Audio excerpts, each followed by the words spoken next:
Welcome to the Spinfoil Theory Podcast. Each week we sit down and discuss our favorite lore topics from within the Destiny universe.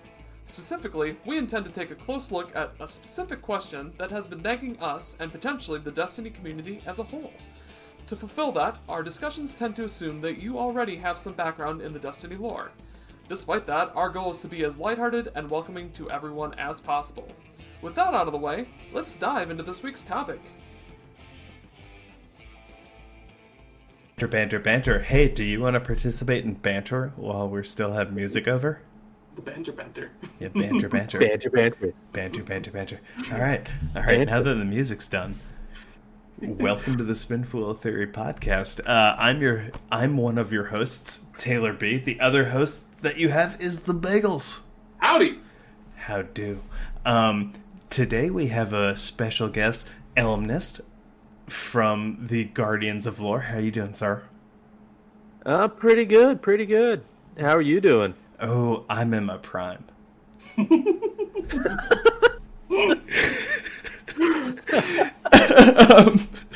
On that note, a little bit of housekeeping. This is Taylor-B's first session with some new settings in his new home. So if anyone listening to this feels like I'm still quiet like I have been like the last few episodes, please add us or write us and let me know, and I can make adjustments accordingly. I know things haven't been ideal before. I know I've been super quiet, and I really appreciate everyone's patience with that. A couple people added us, asking about it. So, really thank you guys for reaching out. You guys were super sweet, letting me know I was super quiet. And thank you so much. But I hope I've corrected it now. I've increased some gains. But this is the first time in the den, and there's another space in the house where if background noise kicks up, and it's a problem that I can move to. So please let me know. Other housekeeping aside, I think we're going to kick this off. So this week we are doing a very fun theory that I'm actually gonna hand off to Beggs to explain, because this is one of his near and dear to his heart's Jim Jams. So Beggs, can you tell us about this week's theory? Alrighty, so this week's theory is Calus dead? And ironically, Ellimist had chosen this theory back before we got the new lore book, Captain's Log, to be available to us. So timing is pretty perfect on this one. So I'm pretty excited to actually dive into this one. It's something we'd had on the docket for, probably at least a year. It feels like. And this was one of the originals. Yeah, this was one of the original. I think we had almost 50 when we started this. This was number 32. Yeah. And so, basically, the original idea behind this was kind of around the time of season arrivals to the transition to Beyond Light. Especially, we had no idea where Calus was, especially with the disappearance of the Leviathan. And even previous to that, there were certain questions about the actual presence of Calus. Specifically, we had never really seen him in person, and nothing really points to his existence prior to the Captain's Log lore book. And in that book, we actually do finally get to see a visage of him, and he is quite weak from the impression that I get. In fact, in Entry 1, we get to see Catabasis come into the Emperor's chamber area, and he's in a tube, basically seemingly keeping him alive with some machinery, and his servants are basically taking care of him at that point. So he's physically quite weak, although mentally it does seem that he is still quite alive. And in fact, he pops up throughout. Even if you go back to Confessions from Season of Opulence, you can kind of see hints of this, but he seems mentally quite active at these times, especially having mental links to his scions via their psionic link, for lack of a better term there. And so we finally get our visage of him. He's weak. He's in a tube, and then up in entry 8, all of a sudden, when the shit is really hitting the fan, and apparently the anomaly on Mars is being successfully conjured or interacted with by the Scions and their scorn subjects or scorn experiments. Calus just up and disappears. We don't have a whole lot of information to go off of there, other than the final entry of final note of entry 8 is, "Where's the Emperor?" And that's right after everything really hits where all the shit hits the fan. So with that, I'm gonna open that up to Taylor and Ellimist to kind of discuss a little bit to see what they think happened to Calus. What I guess, is Calus dead? Is this his final entry? What is Calus? How is Calus? Where is Calus? I'm Linda Ellerby, and welcome to Nick News W5.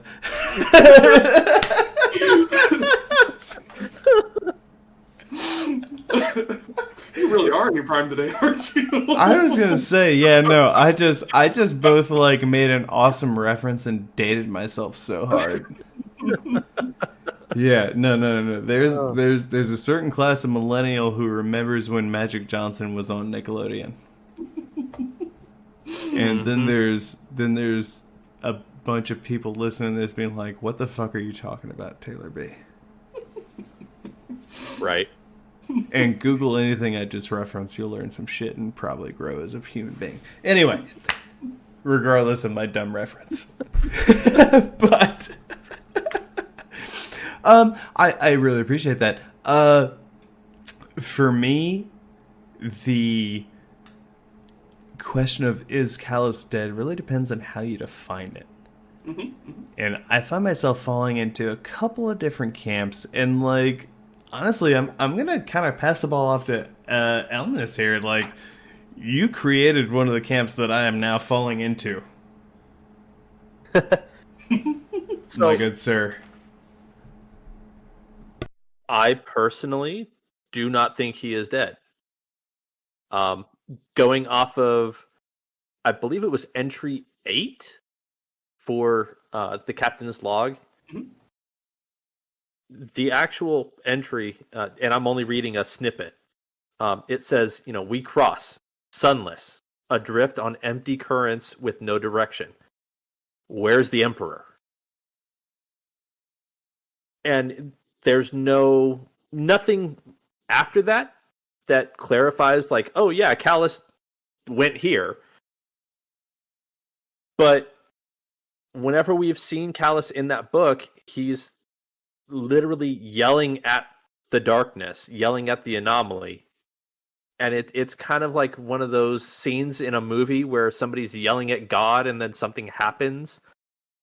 And it just like reaffirms that, oh yeah, I am listening. For what it's worth, and I hope no one thinks less of me for this reference, but I always picture it as Rick James in the Chappelle Show yelling at Charlie and the Murphy brothers and Eddie. Charlie Murphy! That's what I'm saying. Like just like down, he's been like slapped and punched, and he's just like saying "fuck your couch," and like, ah, the Darkness Brothers. Like that's how I view it at this point. I am totally on board with this. That's how I see things from that regard. I'm sorry, I didn't mean to interject with my hilarity. Oh, it's all good. We even brought the, sorry, go ahead. No, go for it. Okay, we even brought this up a little bit in the pre-show.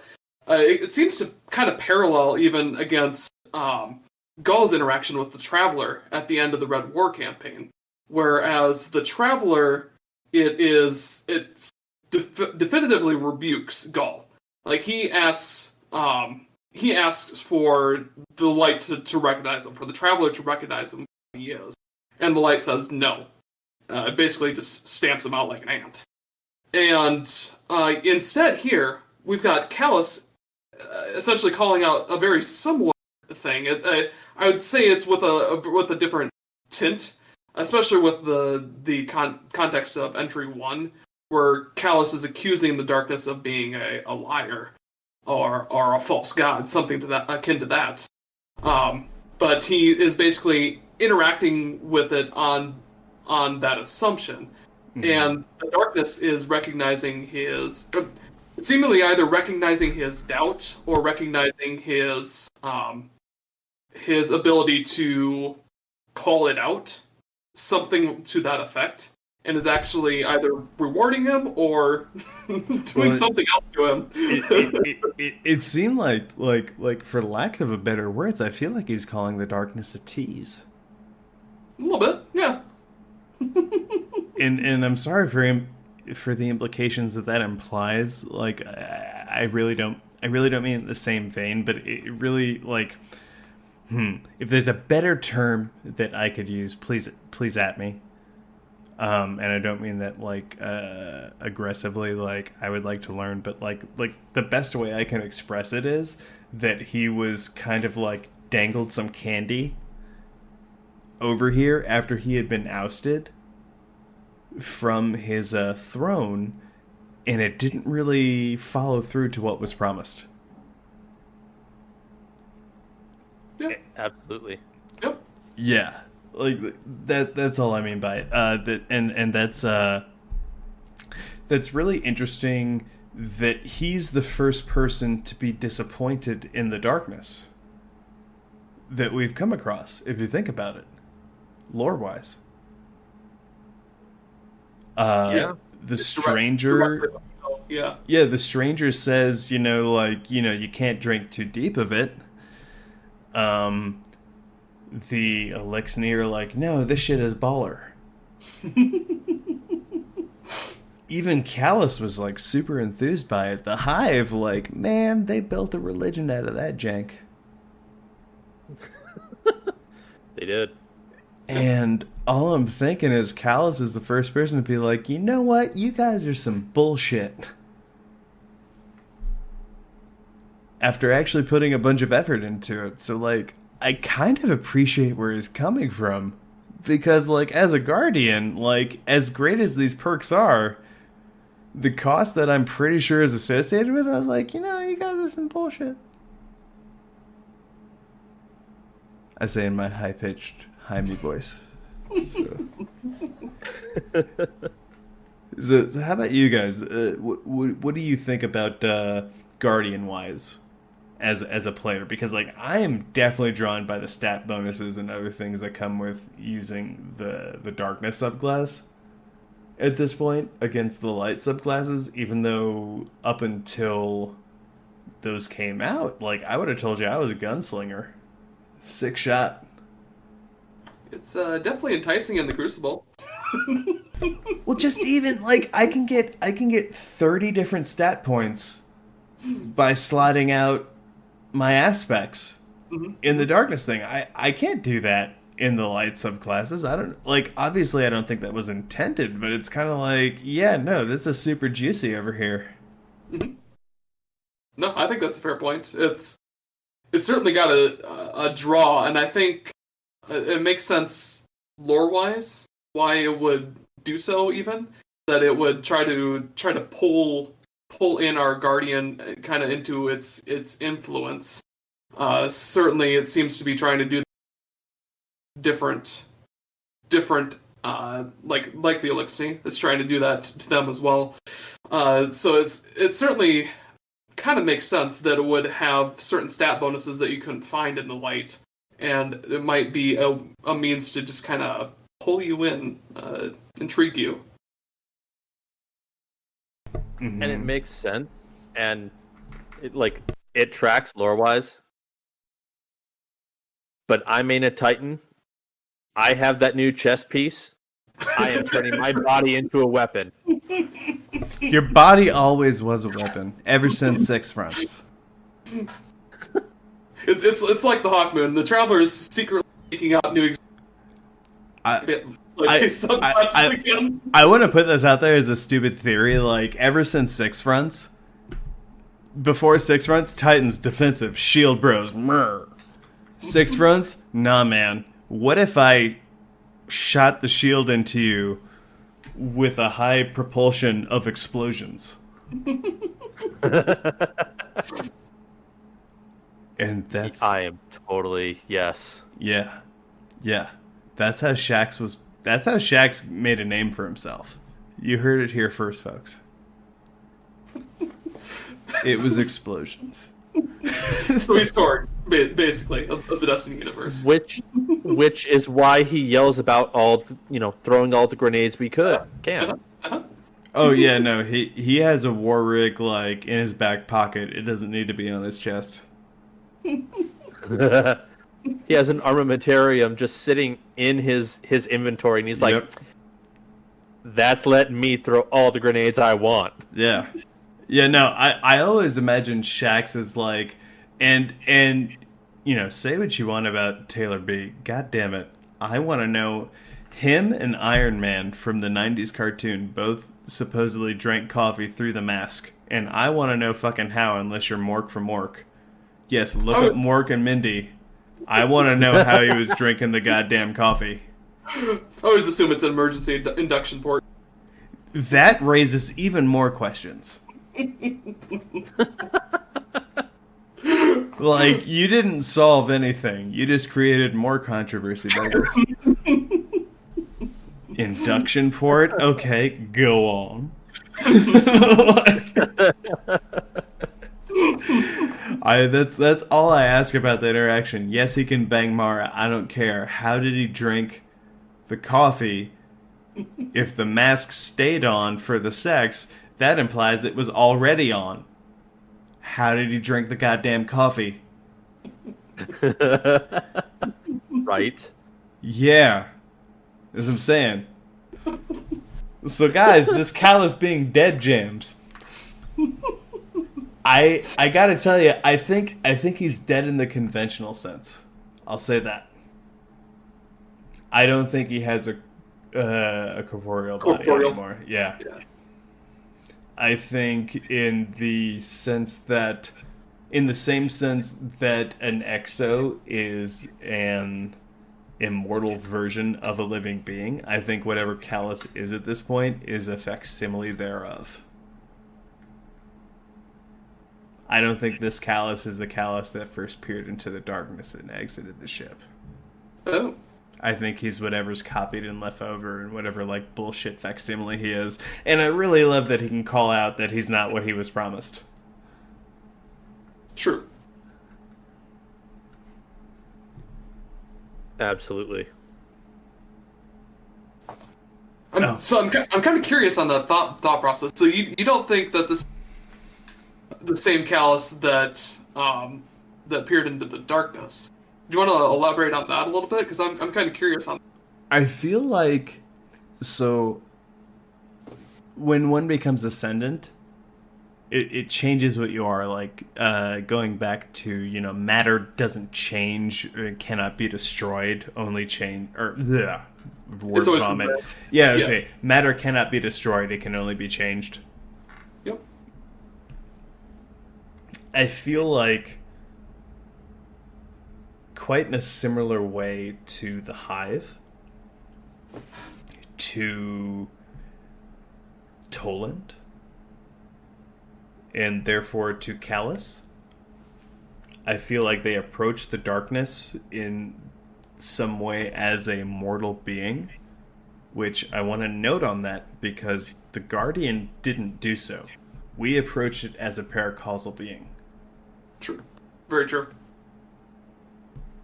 I think they approached it as a mortal being and were remade in something that is like what originally approached. It's like, in a lot of sci-fi media, there's this idea that you can copy yourself digitally. But to me, that's a copy. That's not you. You still die.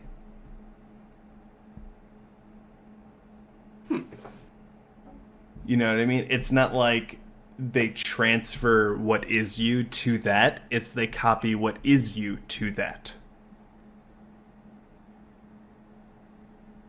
Okay. So let's take that a step further. In the event of his disappearance on the Glycon ship, so is that him being essentially called back to the darkness at that point, or called back to whatever? I think that's the copy of what Calus was. I think that. So in the essence, I'm not saying the copy isn't 1-to-1. Okay. I'm not saying that it's not as you would be. I just think there's a difference between a copy of you and you. There's a copy of a file and there's an original file. Yep, I get that. And that's the only difference I want to make there. I think this is Calus fucking with the system. Okay. I think this is Calus finally, like, approaching it and saying, like, well, okay, like, you know, you denied me before because you're an asshole, but here, I, like, brought all these different things that created this, like, he is, I don't want to make this political, so I'm going to really think about my words here. Probably for the best. Yep. I think he found a loophole in the system here. And he shoved it up their ass. I think whatever he does going forward is not going to be what the darkness wants. And he's going to fuck him for it. With it, rather. Okay. So that brings up some interesting points. He did bring a lot of things to the table. I completely agree with that. Especially, we've got interacting here. We've got his scions, his loyalist scions. He's got the Scorn. Specifically, he's got like the main Scorn, the one that speaks with 1,000 voices, whatever it's referred to as. And then he's got the crown that he obtained from that war moon. And specifically, like, the crown in this scenario is what intrigues me the most. How does that play into this exactly? And how does it... I feel like it plays a major part in his ability to contact the anomaly that is Mars, or was Mars, however you want to phrase that. And how does that... Like, how does that fit into his ability? Because what he says he wants to do with all this is he wants to commune directly with the darkness. Now, we don't know exactly what that means, because communing with the darkness, we could maybe akin it to communing with the deep in the Books of Sorrow, but I'm not convinced that's a 1-to-1 connection there. It certainly could be, but... Certainly, the symbology and the Hive lore, it's a little bit hard to decipher, and I that's why I always hesitate to read that with exact precision as to what like Oryx is saying in there. But here, I'm just trying to draw like similar what's going on with Calus essentially connecting to this anomaly, and if it's a direct connection to the darkness, is this the way that the darkness speaks to somebody? Yeah, I'm just kind of posing that to you two. Kind of curious what your thoughts are. Is this how you talk to me? Is this who you are? You coming at me with this mouth? Sorry. Now I'm just imagining a pyramid ship going, "You talking to me? You talking to me?" Right? And when they approve of you, they give you like the chef's kiss. They give you that. Everyone knows what emote I'm talking about with the hand.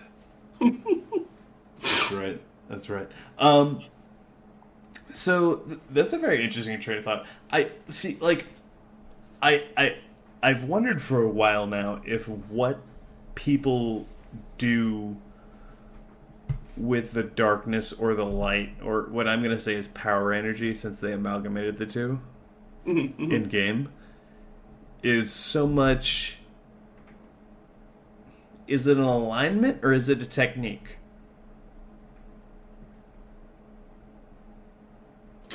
If it's a technique, okay, everything makes sense. If it's an alignment, then how can you be in both camps at once? Indeed. Yeah, I agree. I would personally think, like, from a Guardian standpoint, that it is a technique. Mm-hmm. Because you have Guardians who draw from the light, but certain ones can't produce certain variations of light. True. And it boils down to technique. Like, you've got Wei Ning, who couldn't create a bubble worth her life. Yeah, but she could punch the fuck out of some shit.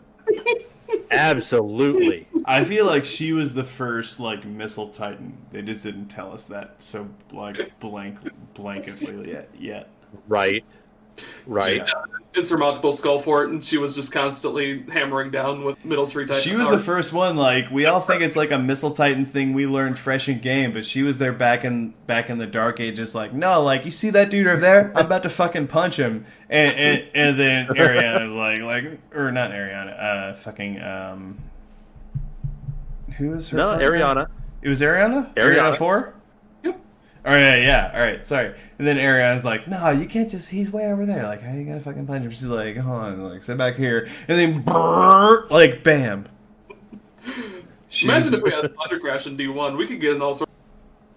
I'm saying she had it. She had it in the alpha. The closest we get is that Titan exotic helmet that lets you death from above. Mm-hmm. They turned that into the Missile Titan melee. Sure. I'm so glad Hunters inherited that for their Darkness Slam. which yeah, you can everyone else's chagrin. Well, you know what? Honestly, I almost decided to leave it for the dodge. Because last season it was easy. One didn't give you a slot, one gave you two. Mm-hmm. And so it's like, yeah, I want the dodge, and yeah, I want the slam. Mm-hmm. This season they both won. So you had to make a choice. Mm-hmm. Which I think is kind of lame because they kind of eliminated the potential for us, like the other classes, Hunters, to have 4 slots of aspects. We're still locked at 3. Yeah. For what that's worth. I still think having the 0 slot as a choice would have made a big difference, personally. But anyway. Yeah. So I'll let you guess which one I left behind. It was the dodge. I'm a mid-range player. I don't need the dodge. I don't need you to be next to me. Like, I'm happy being over here dodging out of the way of you shooting me to death. It's a very simple decision.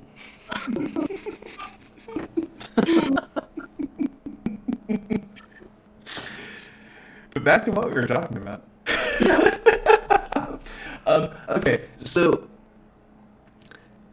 shifting gears all the way back down to 1.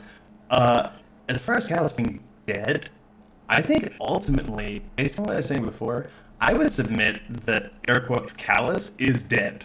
Whatever we're dealing with now is a paracausal facsimile thereof. Like, arguably, even we, as Guardians, are not who we were as when we were alive. We're robbed of our memories.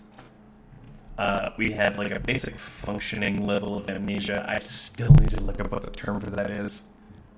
They used it in Gargoyles, but it's basically, like, you still have, like, your, like, skills and stuff. Like, you don't, like, forget, like, interactions and, like, language. Like, it's not, like, total amnesia. There's a lot that goes into the differentiation there. But it's like you have this functioning level of, like, being able to do stuff. And I promise everyone listening that I won't make this mistake again, and that I'll look it up after this show.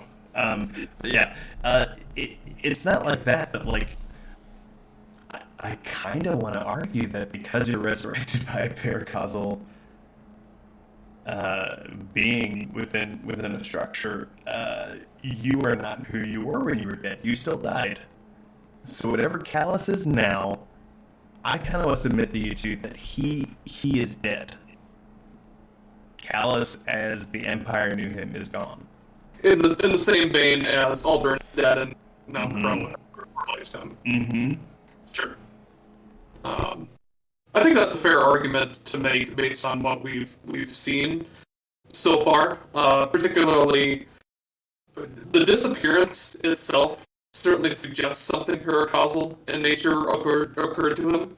And if we assume there's some entity that retains his memories, or something like that, it's probably not Calus as we knew him. Certainly, direct interaction with the darkness, you might think that it might change you a little bit as well. Even if you do maintain, it's worthy of the question of that would still be Calus despite the direct interaction there and maintenance of memories. Now, like, to be fair, the Calus we knew is not the Calus we know from the first entry of Captain's log. So, but I completely agree that, like... Can I offer a further mindfuck to that, though? I welcome it. The Calus we know in game is not the Calus we know from his letters at the beginning of D2. Yeah, nor the Calus confessions. Yeah. He writes that before he goes out to meet the darkness the first time. That's right after he gets exiled. That's why there's people to kill that we never meet. Sure. He certainly changes after his first interaction with the darkness. Right. He was essentially Moby prior to that first interaction.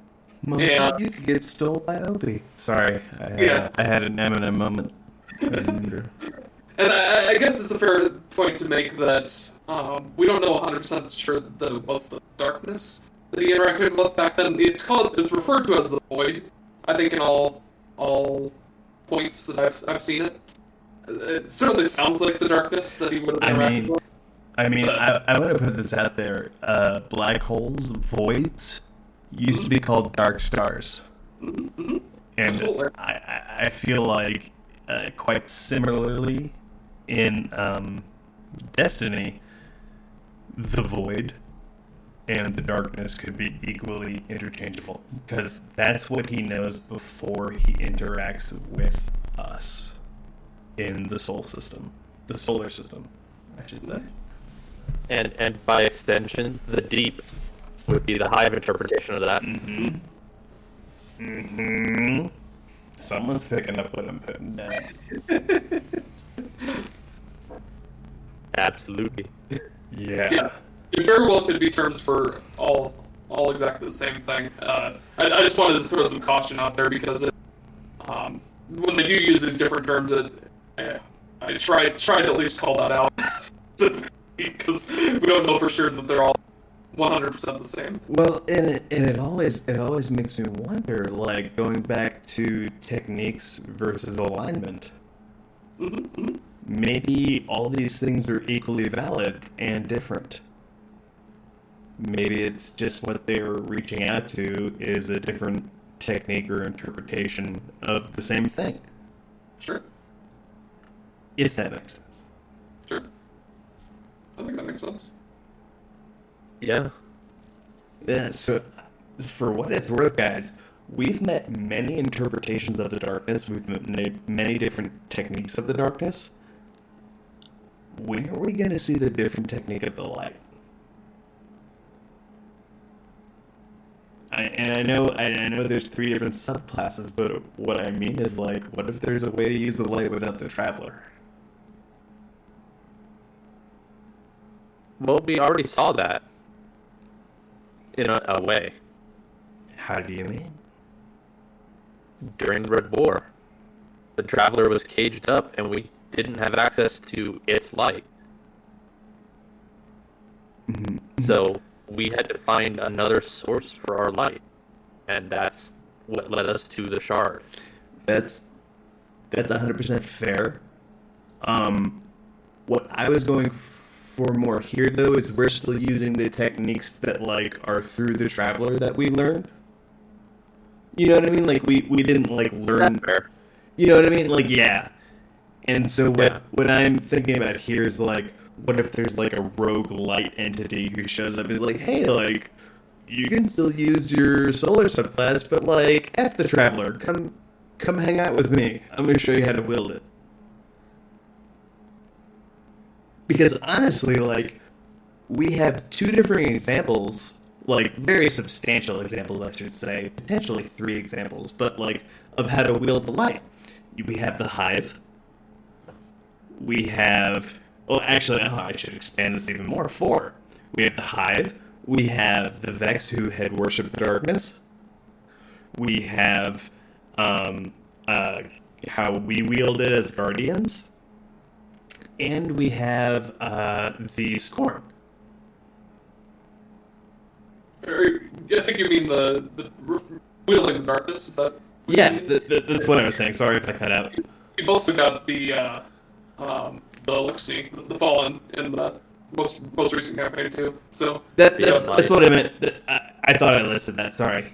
sure, no, yeah, But yeah, so there's the Elixir wielding the darkness. There's the Hive.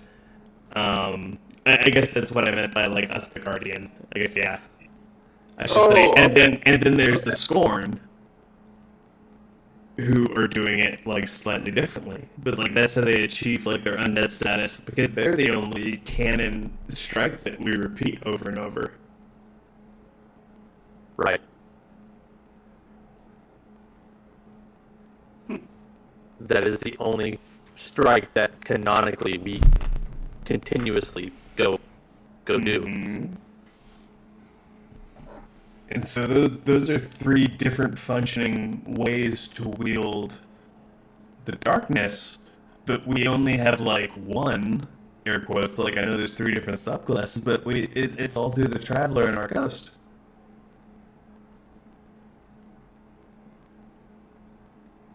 Like, there's no one wielding the light that's not connected with the Traveler that's influenced us in any way. There's no additional faction out there that we've encountered. That, Yeah, that's kind of what I'm going for there. yeah. Like, I get that Yeah. there's, like, 3 different, like, burns and stuff. Like, I get that they're different, and I don't want to dissuade anyone from, like, from that notion. But, like, it's not like there's this third party who's like, no, I've got my own light. Like, F the Traveler. I'm kind of curious what you think about putting a spin on the 9 about that, for a couple of reasons. One, we see their essentially manifestation of what their view of the light is in the Prophecy Dungeon. I'm not saying that they're wielding the light itself, but they are at least manifesting a facsimile of it in those encounters. So even there, you can kind of see a little bit of a quote-unquote different technique. I'm not necessarily saying it's something you're exactly pointing to there, but further, they do have factions that do certainly align with the light. Now, again, I don't know that they necessarily are using it in any fashion, but it certainly begs the question a little bit about different factions using. Yeah, like, I'm really interested in when Aphrodite becomes back in the fold, because she lost her pacifist status during the Red War.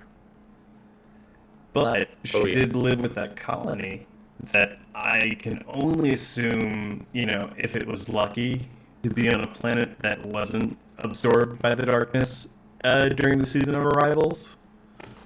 Because they did it in odd orders. It wasn't about like order of planets from the outside of the system. It was just about like what they could take. Because Nessus is further out. They took Mercury, that's closer to the sun. Like it's not about anything, but like they took what they took. So I'm really interested to see how. How? Now, see, Yeah. Oh, sorry. No. Yes. Now, see, you were going off of the fact that like Mercury is the closest planet to the sun, and they also took Mars, which is fourth planet in the solar system, and that is fine. But I think you're looking at it in a linear path, and I'm wondering if the planets that were taken are like on one side of the sun.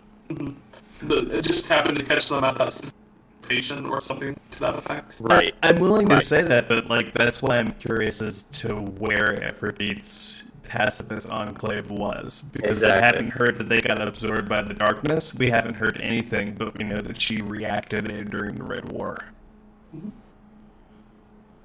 And so when she comes in, like, those guys out there trying to find different ways to, like, use the light, I'm wondering if that becomes, like, an independent of the Traveler, because maybe she lost her ghost during the Red War. Maybe she's, like, a light version of Eris Morn at that point. Potentially. We obviously don't have a whole lot of information to go off of on Aphrodite. We've kind of speculated. Even as a pacifist, she was really jazzed about us potentially throwing ourselves, like picking up an enemy in a crucible and then throwing them at another enemy as a weapon. Only if she's done that. She's done that, but she was really enthused to see someone else do it too. She was like, I've never seen someone do this.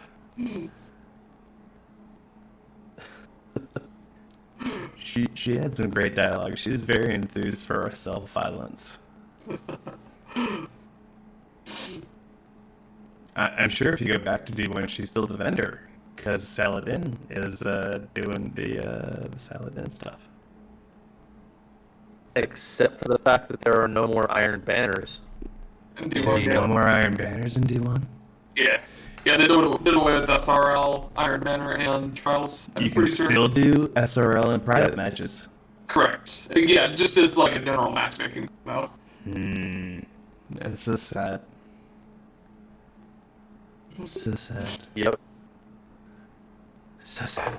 Anyhow, so Ellimist, I'm gonna put this on you as the guest.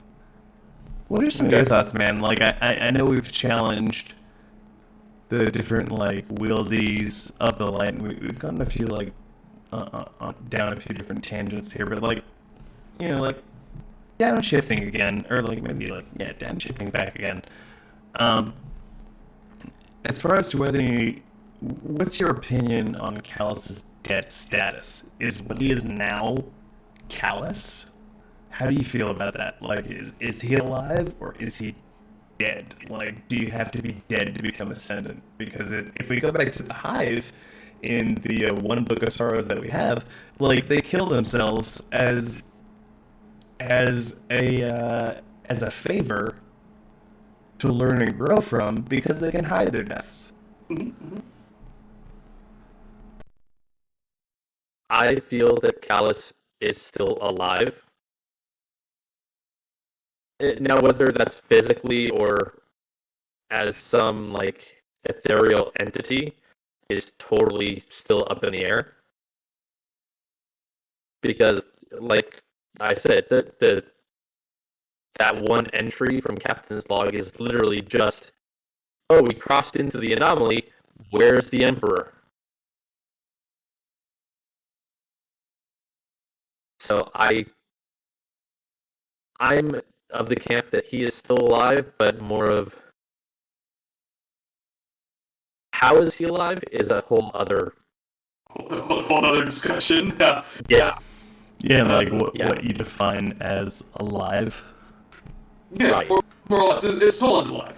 I think that's a valid comparison to make at this point. Yeah. basically Toland has retained his memories as far as we can tell. A guardian. I think Toland is a transcendence of his former form.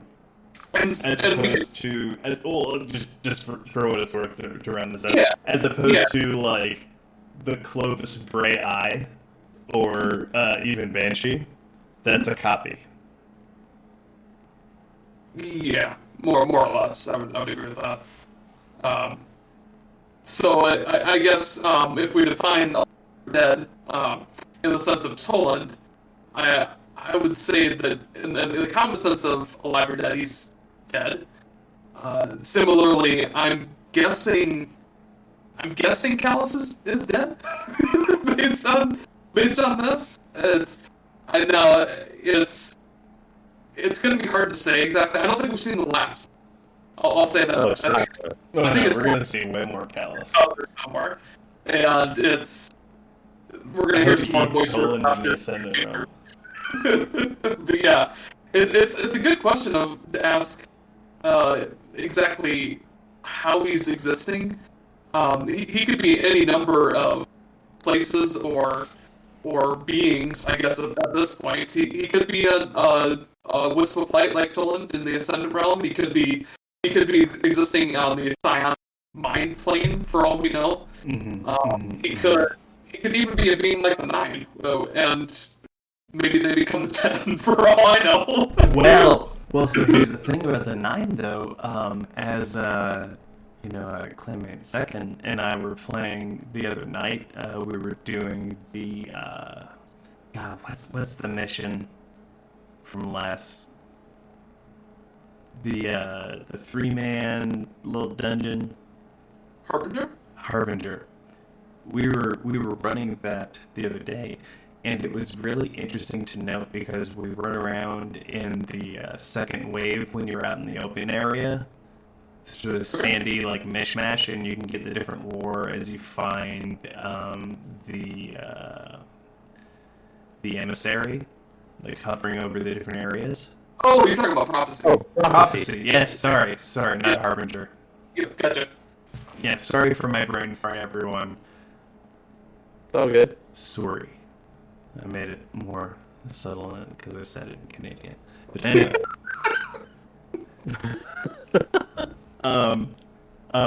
As you're running around in that mission, there are some moments where she has clarity over what the Nine had done to her. Mm-hmm. And she says, like, hey, like this isn't the emissary. This is Orin. Yes, this is Orin, like of the Pilgrim Guard. Pilgrim Guard. Yep. Yeah. And she like tells you not to trust what she says, like otherwise. I feel like that's like kind of different in what happens to her, because it sounds like it's almost what the Nine will do to you, honestly, like horrifyingly, is more of a Manchurian candidate, more of like a brainwashing and souping up kind of thing, like juicing up kind of thing, as opposed to what happens to Toland, which is where your corporeal form is destroyed, but like what you are is transcendent. Maintained. Yeah. And then, quite differently to what happens to an exo, you are destroyed for there to be a perfect copy of you to exist in perpetuity. Yeah, I think those are all valid comparisons that we've seen so far.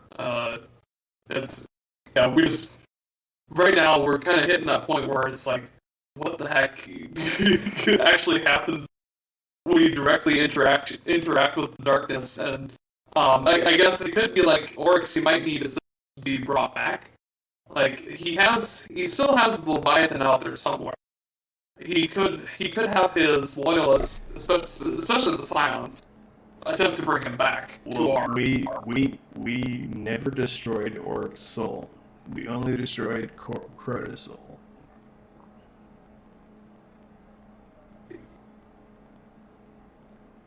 Yeah. I just mean that there's still an avenue for orcs to potentially come back if like people are willing to give the effort into it.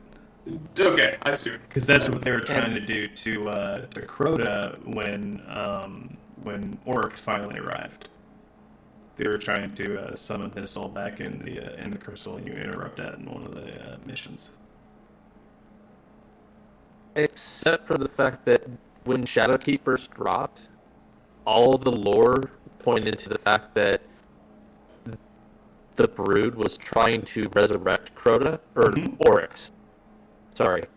The Brood was trying to resurrect Oryx, and, like, they wanted him back. Mm-hmm. And they just couldn't.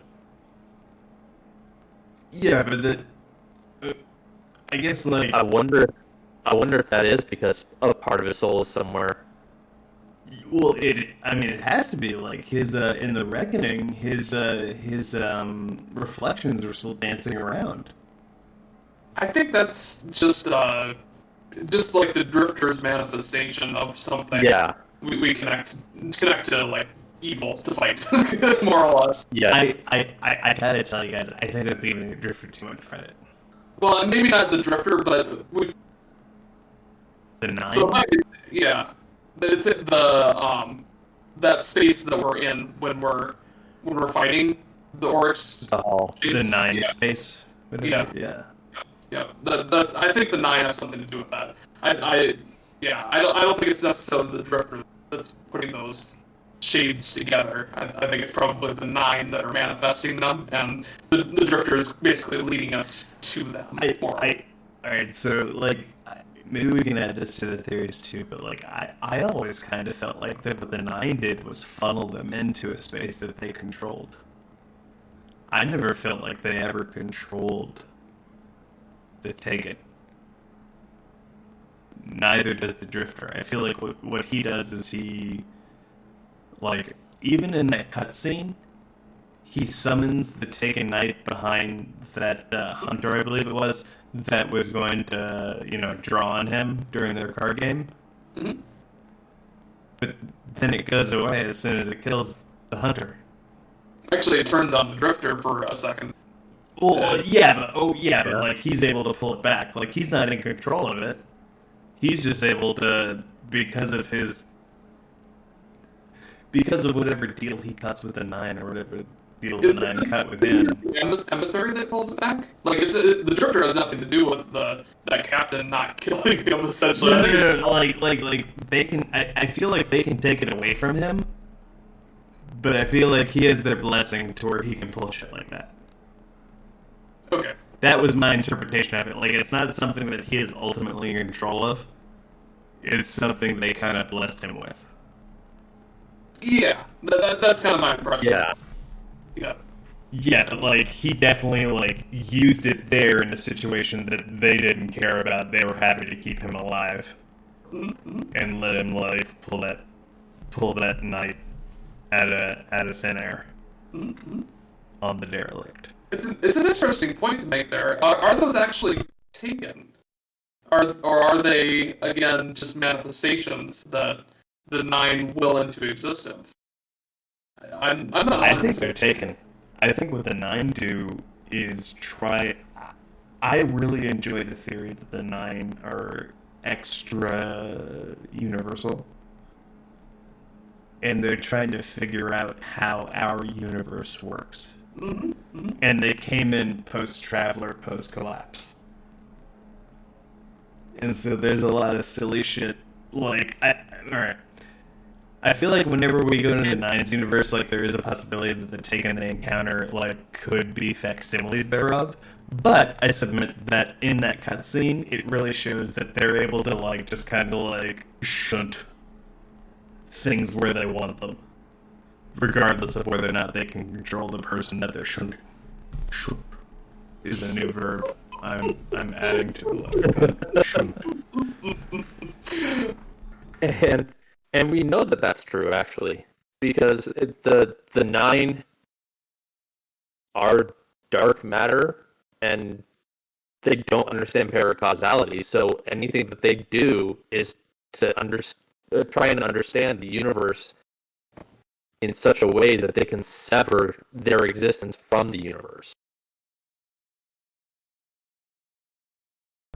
And the reliance thereon. Yeah. Mhm. Yeah. Yeah. And that's where I'm kind of going with this. I feel like a lot of what the Nine do is create opportunities.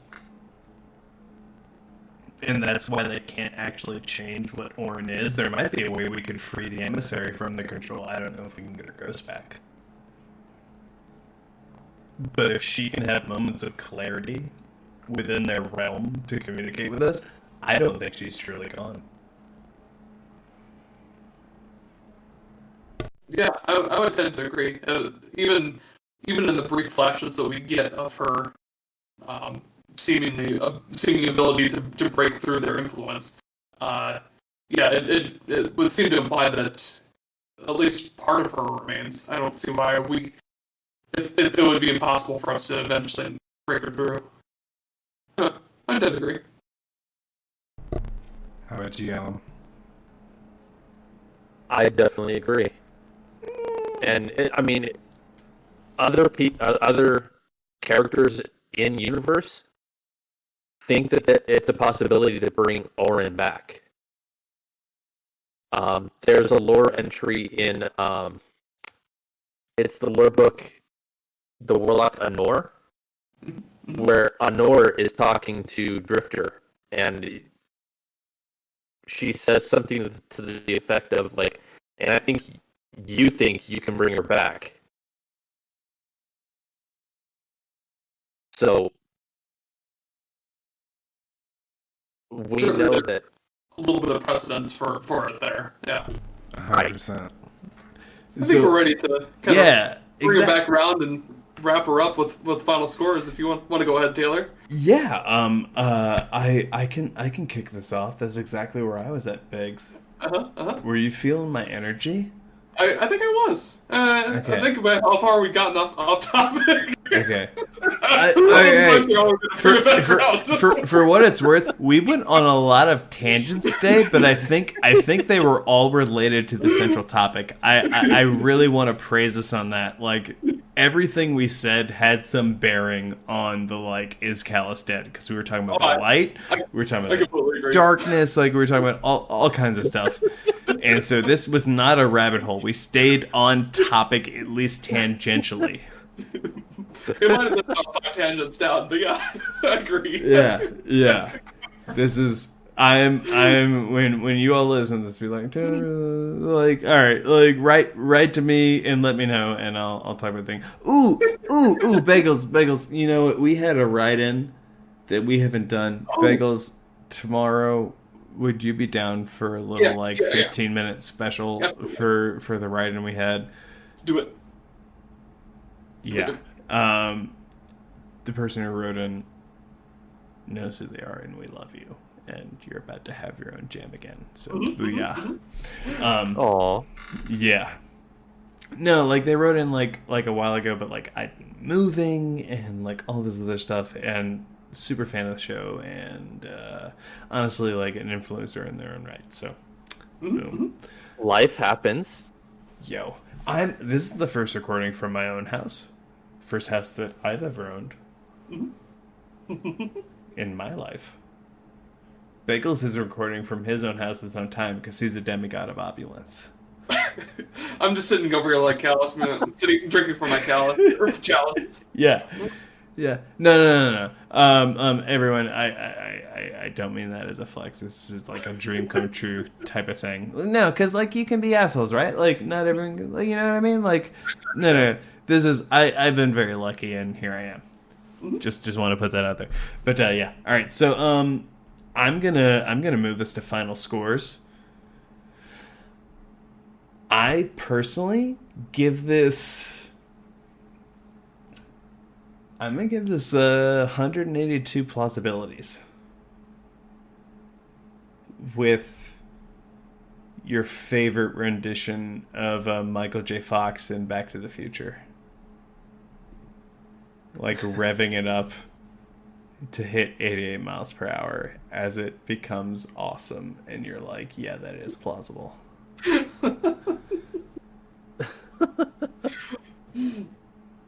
That's my score, and I'm sticking to it. I think Calus is dead. I think the whatever he is now, because he's kind of on like, regardless of how he presents himself, I feel like he's doing the sort of jerry-rig version of everything else paracausal. Mhm. But he just has enough money.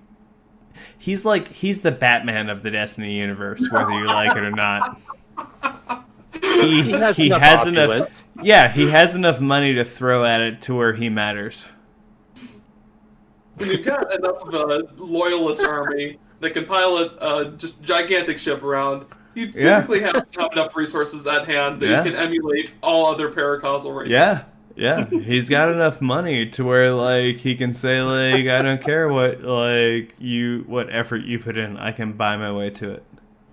Which is like, I'm not even faulting people with money, or like that's like an out of game achievement that he brought into Destiny. Yeah, so that's where I'm at. That's where I'm at there. How about you, Alan? I'm gonna give it 4.5 automatons. I love it. Mm-hmm. I think Calus is still alive, but what he is, whether it's a physical form or ethereal form or some weird new hive god, is beyond our understanding at the moment. I just don't think Calus is dead. This isn't going to be the last we hear of him. Well, but how do you define dead? It like Is the his body, soul, his being is just gone. Okay, but like, is it a copy of Calus? Is it what Calus was like? I'm just wondering how you define what happened to him. Because for me, whatever he is now is a copy of what he was. That's why I say he's dead. So if you think he's not dead, like, I'm just like, and not to put you on the spot, I'm super sorry. Oh, it's all good. If I'm being a jerkahol, but I just All mean like, good. I just mean like what's that connective tissue? Like, why is it still him? Like you said, even if it is a copy of him, it's still a one-for-one duplicate of his consciousness. It would still be him. Baller. Like I mean, especially as we found out with Beyond Light, if a person was turned into an exo, are they still that person? I mean, that's how I'm looking at it. that consciousness still exists despite the physical form being Exactly. Yeah. So my final score is going to be I, the square root of -1. That's my thought process, because I think he's simultaneously both both alive and dead. You're not allowed to bring imaginary scores into this, Bagels. I'm about to flip my standing desk. Sorry, I didn't mean to interrupt you, but I am still outraged and standing. But seriously, I agree with. I think both your points are completely valid. The definition of dead is where you're going to end up on the sticking point of this. I think at this point, and his corporeal form, I think it's probably gone at this point. I think he's quite similar to Toland, if not exactly the same. He might be existing on a different sort of plane, maybe not the ascendant plane like Toland is, but regardless, it's I think his mental capacity and consciousness still exists out there somewhere. And I agree with Ellimist completely on this, that I think this is not the last week. I think his boisterous laugh will be echoing through the halls of Leviathan for a long time to come, and for all we know, he'll probably be the last man standing, and just like you predicted in the Chronicon. I was gonna say, can I co-sign on this train that I don't think this is the last we're hearing of him? in any event. Oh yeah, no, absolutely. Yeah, like I want to be the caboose. That's right. Hey, everyone laughs at the caboose, but whenever you go downhill, they got the best ride. Not a big caboose. So I mean, Oh my. There's a lot of innuendo I didn't intend for, but I'm here for it. All right. Well, fellas, I guess I'll submit you the question we always do. If you had to, well, I guess if you had to turn up to 11 to make it work, where would you fall? As in, how would you confirm that Calus is yeah, dead? like what would you need as like a story or in-game affirmation to really just like solidify and hot glue you to the idea? And I guess personally, it's going to be hard to do that. His disappearance here, it makes me think that it seems like a cliffhanger is how it's written. It's not designed to make you think that he's going to just not be a portion of the story going forward.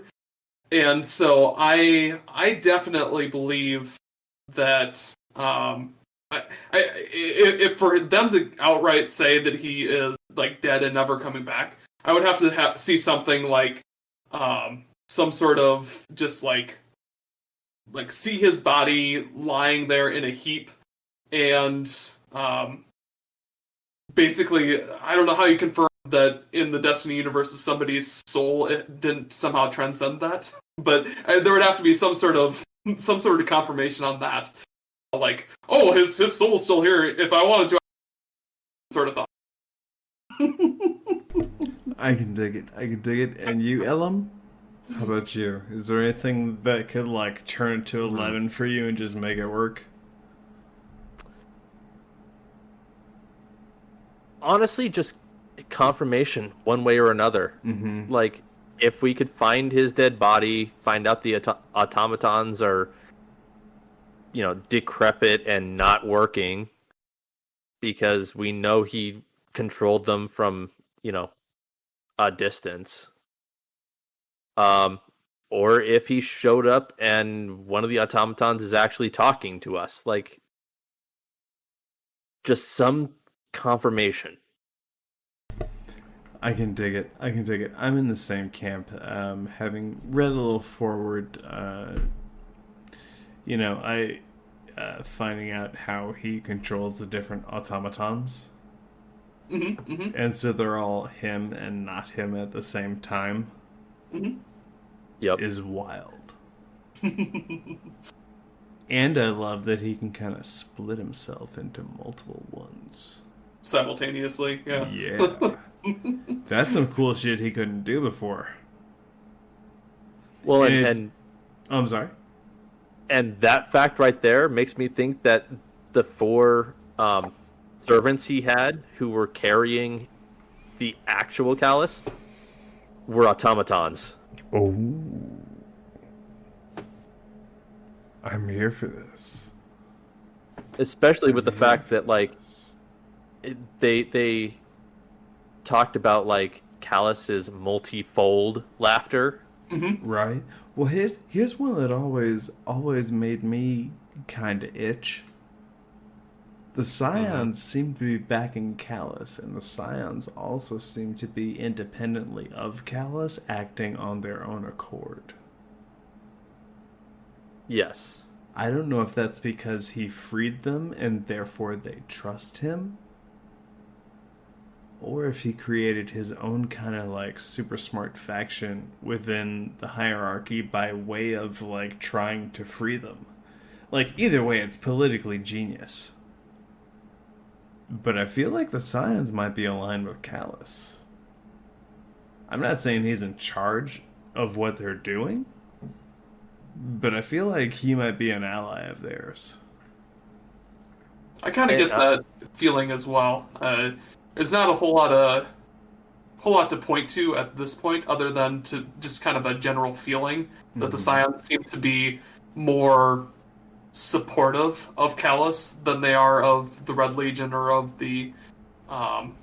It's kind of a lack of evidence of their support of Gaul, and it's a known unknown. Yep, exactly. Yeah. Yep. To quote a famous cartoon.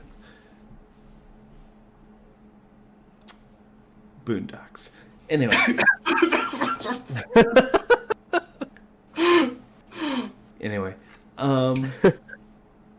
Guys, this has been a great show. Ellimist, thank you so much for joining us again. It's always great to have you on, but dude, you fucking killed it. I'm gonna say that on behalf of every listener. Fucking A. Well, thank you, every listener. We're on the same bionic plane with them. We can tell their thoughts already. Much like a Scion. Yep. But I have 2 eyes. I wonder if in Scion mythology there's something called a biclops where you have 2 eyes again instead of 1. Not a cyclops, you're a biclops. These fucking 2-eyed giants who show up to step on you. Scions would be horrified by the 2-eyed. Exactly. I wonder what would happen if they actually only had, if there actually was a Cyclops. Well, they are a Cyclops, so it's the Biclops. Yeah. I never really paid attention. Holy crap. There is actually a great post on Destiny and Lore about talking about how most of the Cabal you kill have the eyes on the side like a prey species, except for the people who are in command who have their eyes facing forward, like a predator. So Calus and Keitel, their eyes are at the front of their heads, whereas most of rank and file Cabal that you kill have their eyes on the side of their heads. Ooh. I never noticed that. But there was a good argument in that post, though, that it might just be for cinematography purposes. Basically, making them look more human, so they're a little bit more relatable when they're speaking, sort of thing. I gotta say, in a narrative, in a created universe, everything is done for a purpose. I tend to agree. I just wanted to bring a little bit of caution to that. But yeah. Yep. Groovy. Okay. Fellas, this was a great episode. Bagels, Ellimist, thank you guys so much for your contributions tonight. I realize Bagels, you're regularly on the show and are the co-host of it, but you get to hear me say this now. And Ellimist, dude, you come on more often. MF, you need to be on.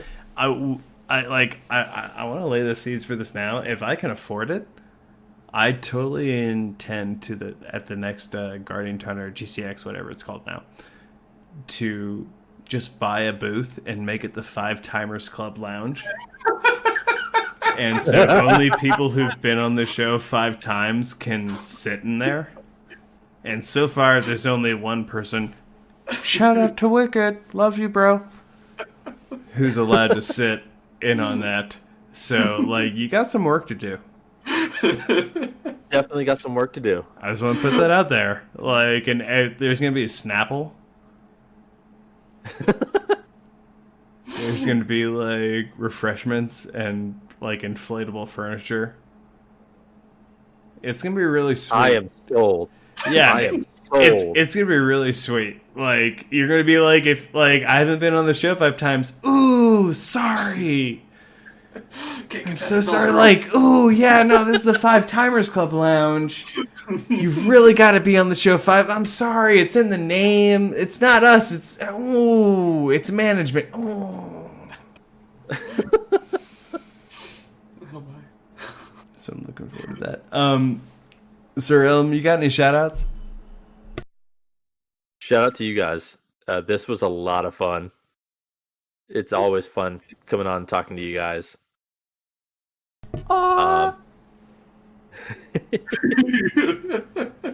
And shout out to my little brother, Shoot the Kite. He's currently doing a raid,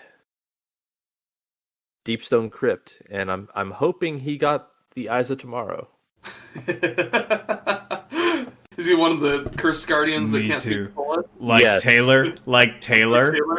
Like Taylor? Like Taylor. I have a clanmate who has like 50 something completions, almost 60, and still no Eyes of Tomorrow. Well, Taylor is now like your clanmate because holy shit. I feel like we need to insert an ad here for like an ASPCA ad. You too can help your fellow guard. I don't Yo. your extra eyes of tomorrow. But can you though? But can you though? But can you though? The arms of an angel. Right. Right. Laura McLaughlin cannot save me from my RNG. Bags, you got any shout outs on the mans? Just a shout out to it's not Sub-Zero anymore, and I'm ecstatic about this fact. It's actually got above freezing here for the past couple days, and I know that Texas obviously was not in the best of shape from that. So continuation of the shout out from last week. But I know that things are warming up down there. Hopefully everything's. I'm glad to get through that little spell there, and hopefully everything kind of goes back to normal for Texas and for everybody for that matter. Yeah, Groovy. Speaking of Texas, like those people facing exorbitant electrical charges and all that other, for lack of a better word, horse shit. I hope y'all make it through that solvently. Like that's so fucking rough. You can choose to have like power and heat for yourself or not, and like do it and have an exorbitant bill or not, and like potentially like die. Like holy shit, like heart goes out to you. Just to mirror what Bagels was saying. My shout out is actually, because this is the last episode we're going to do this month in 2021, is for Black History Month here in the U.S. I just want to give a shout out to all the different inventors and people and black people in U.S. history who get overlooked and were overwritten.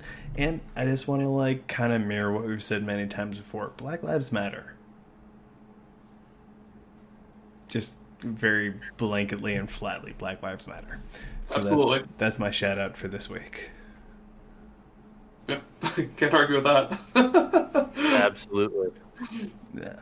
So, with that, you guys, Ellimist. Oh yes. I was just gonna say if Ellimist wants to do his, spiel on where everybody can find them in case they. Oh shit. Shit, you've been on this show before? Yeah, I'm such an asshole. Ellimist, in the off chance, my friend, that anyone is listening to this and didn't hear of you first, where can your new fans find you? So I am regularly on a podcast called Guardians of Lore. We are essentially a lore book club. So you can find our podcast on Apple Podcast, Google Podcast, Spotify. You can email us at guardians_lore@outlook.com. You can find us on Twitter. That's at guardians_lore. You can find me at I_am_Ellimist. And we also have a Discord server specifically for it essentially just Guardians of Lore and Focus Fire chat, but we don't stop others from using it for their own purposes. I want to say Begs and I am on there too, lurking in the bits. Absolutely. Yep. Just lurking And in the it's bits. called the Lore Hub. Yep. We kind of modeled our logo in a certain fashion. Ryan Creamer, right? It was Ryan Creamer's logo, right?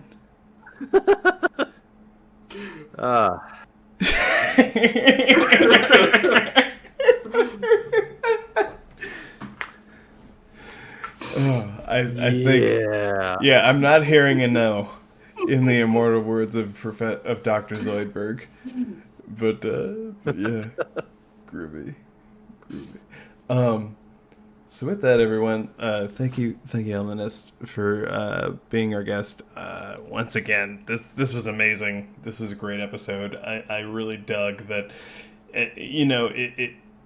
There were a lot of tangents, but they all really like tied back. Absolutely. And everything was meaningful. And so thank you so much for being on this trip with us. Yeah. Absolutely. Absolutely. Echo those thoughts. Yeah. Everyone else out there, stay warm, stay cool, depending on where you are. Because, we get some listens on the other hemisphere. I've come to find out. So yeah. Stay temperate. And stay safe. We love you. We'll see you next week. Bye-bye. Bye. Take care. That's the end of this week's topic, but be sure to check out our past and future episodes on Spotify, iTunes, and Podbean. If you have any questions about this week's topic, want to discuss Destiny lore with us, or if you just feel like reaching out to us, you can find us on Twitter at Spinfoil Theory, or you can email us via spinfoiltheory@gmail.com. Thanks for listening. The Lore Network.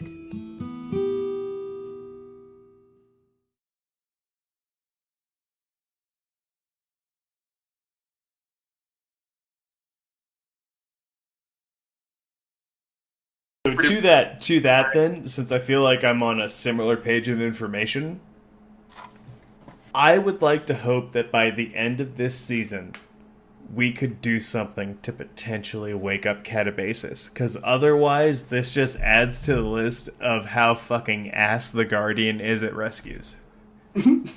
We've rescued successfully one person. Or two person if you're a new light, but one person if you're the old Guardian. Who do you rescue if you're a new light? I haven't done the new light quest. The Shahan. Shaw. Oh, you actually spent. Okay. The only person you've successfully rescued would have been Cade 6, except he still dies when he's on a mission with you the second time. And then the only other person is Anna Bray. Everyone else you go to help out fucking dies. We are the worst fucking person to send on a rescue mission. I don't know why the Vanguard keeps doing it. We rescued Cade only to rectify it later. Yep, only to let him die while he was on a mission with us. Destiny, final destination. Dude, this is what I'm saying. Like, we are the worst. Like how Hunters got the Void subclass. Like, the Guardian is the most ass at rescues in the Destiny universe canon. Most people die before we get to them because of how much we suck. Right. I mean, hell, Takeo 3. She literally sacrifices herself 5 feet before we actually get to her. She could have just held out if we were more competent. I couldn't speed run as quick as I could. Yep. I took my time, like, shooting a bunch of dudes for bounties, because I'm an asshole. Takeo's sitting there like, he's been trying for like 30 minutes. What the fuck? Fuck it, I'm just gonna kill myself. Fuck this dude.